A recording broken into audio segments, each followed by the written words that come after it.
अथ पञ्चमोऽध्यायः। अर्जुन उवाच सन्न्यासं कर्मणां कृष्ण पुनर्योगं च शंससि यच्छ्रेययेतयोरेकम् तन्मे ब्रूहि सुनिश्चितम्। Arjuna said, O Krishna, first of all you ask me to renounce work, and then again you recommend work with devotion. Now will you kindly tell me definitely which of the two is more beneficial?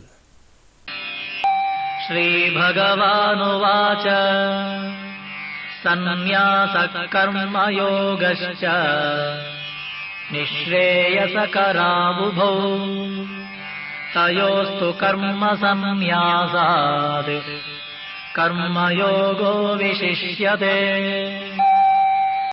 The personality of Godhead replied, the renunciation of work and work in devotion are both good for liberation. But of the two, work in devotional service is better than renunciation of work. Jneyassa nitya sannyasi yo nadveshti na kankshati nirdvandvo hi mahabaho sukham bandhat pramuchyate. O mighty armed Arjuna, one who neither hates nor desires the fruits of his activities is known to be always renounced. Such a person, free from all dualities, easily overcomes material bondage and is completely liberated. सांख्ययोगो पृथग् बालाः प्रवदन्ति न पण्डिताः एकमप्यास्थितः सम्यग् उभयोर्विन्दते फलम्. Only the ignorant speak of devotional service, that is karma yoga, as being different from the analytical study of the material world, that is Sankhya. Those who are actually learned say that he who applies himself well to one of these paths achieves the results of both. Yat sankhyahi prapyate sthanam तद्योगैरपि गम्यते एकं सांख्यं च योगं च यः पश्यति स पश्यति. One who knows that the position reached by means of analytical study can also be attained by devotional service, and who therefore sees analytical study and devotional service to be on the same level, sees things as they are. Sannyasastu mahabaho dukkhamaptumayogataha yoga yukto munir brahma nachirenadhigacchati. Merely renouncing all activities but not engaging in devotional service of Lord cannot make one happy.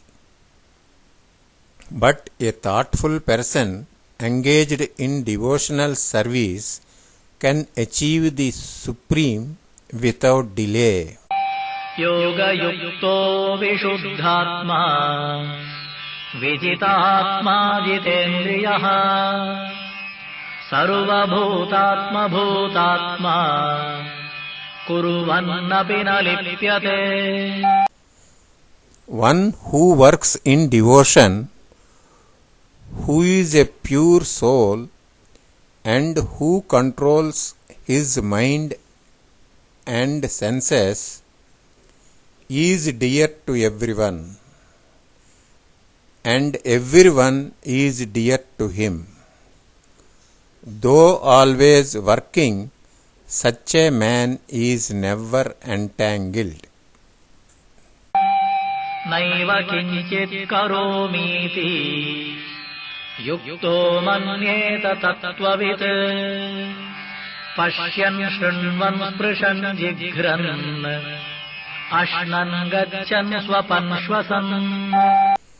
A person in the divine consciousness, although engaged in seeing, hearing, touching, smelling, eating, moving about, sleeping and breathing, always knows within himself that he actually does nothing at all. प्रलपन् विसृजन् गृह्णन् उन्मिषन् निमिषन्नपि इन्द्रियाणि इन्द्रियार्थेषु वर्तन्त इति धारयन्. Because while speaking, evacuating, receiving, or opening or closing his eyes, he always knows that only the material senses are engaged with their objects and that he is aloof from them. ब्रह्मण्याधाय कर्माणि सङ्गं त्यक्त्वा करोति यः लिप्यते न स पापेन पद्मपत्रमिवाम्भसा. One who performs his duty without attachment, surrendering the results onto the Supreme Lord, is unaffected by sinful action, as the lotus leaf is untouched by water. कायेन मनसा बुद्ध्या केवलैरिन्द्रियैरपि योगिनः कर्म कुर्वन्ति सङ्गं त्यक्त्वात्मशुद्धये. The yogis, abandoning attachment, act with body, mind, intelligence and even with the senses only for the purpose of purification. युक्तः कर्मफलं त्यक्त्वा शान्तिमाप्नोति नैष्ठिकीम् अयुक्तः कामकारेण फले सक्तो निबध्यते.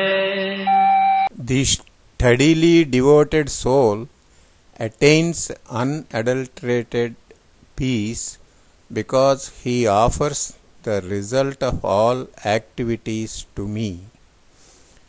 Whereas a person who is not in union with the divine, who is greedy for the fruits of his labor, become entangled.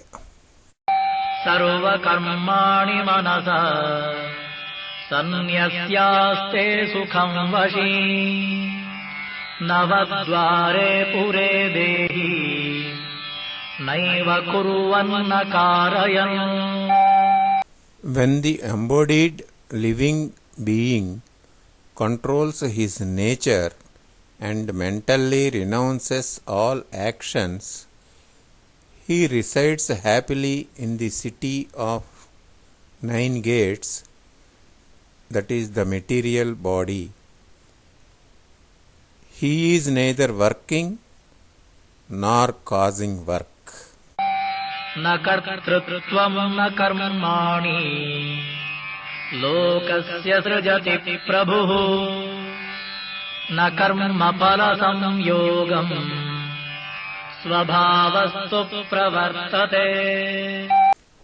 The embodied spirit, master of the city of his body, does not create activities nor does he induce people to act, nor does he create the fruits of action. All this is enacted by the modes of material nature.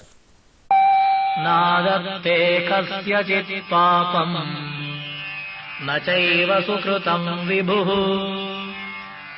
अज्ञानेनावृतम् ज्ञानम् तेन मुह्यन्ति जन्तवः. Nor does the Supreme Lord assume anyone's sinful or pious activities.